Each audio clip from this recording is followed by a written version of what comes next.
For the first part of our precipitate lab, we need to figure out which, if any, of these combinations will produce a precipitate. Now, all of these are double displacement reactions, and we'll look at those specifically here in a few minutes. But in our first sample here, we have our silver chromate and our potassium nitrate here. And if we look over at our solubility rules, we'll see that under always soluble, potassium is listed. So this solution of potassium nitrate will be soluble. And so now we need to see, is the silver chromate going to be soluble or a precipitate?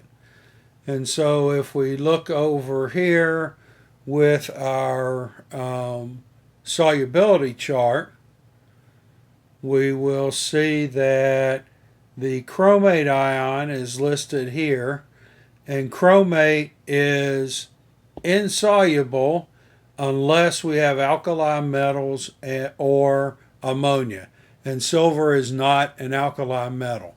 So I would expect here to see silver chromate. Continuing with these reactions, if we continue here with our silver compounds, so if we look at, if we have AgNO3 plus CuSO4, I would expect that to give me, since this is a double displacement reaction, the silver and the copper are going to switch positions. So we're going to end up with silver sulfate plus our copper nitrate.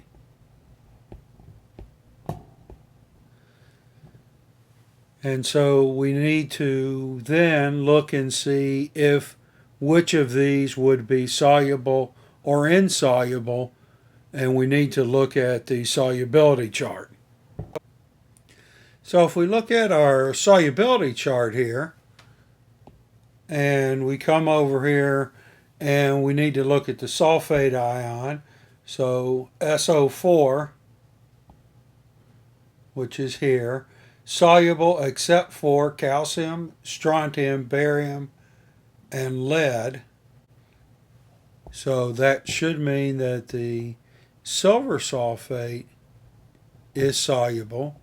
And then the copper nitrate, so if we can look for copper or nitrate over here, and we'll see that the nitrate ions are always soluble.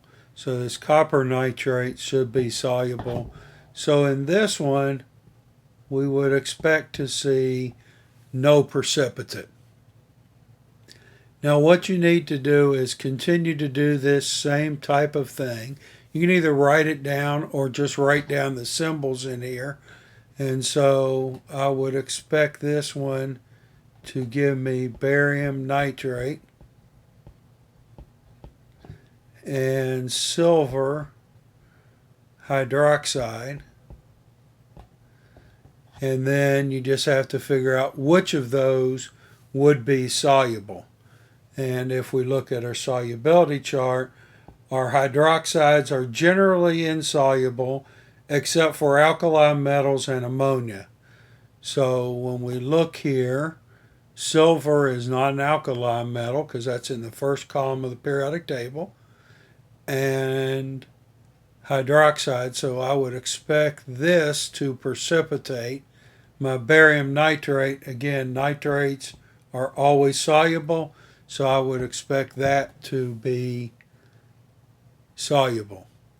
And so what I should see is that I should get a precipitate of silver hydroxide. Now you need to go through and finish out the rest of these, and after you do that, watch the second video on the precipitate lab where we'll actually sit down and mix these solutions together, get some data, and see if your predictions are correct.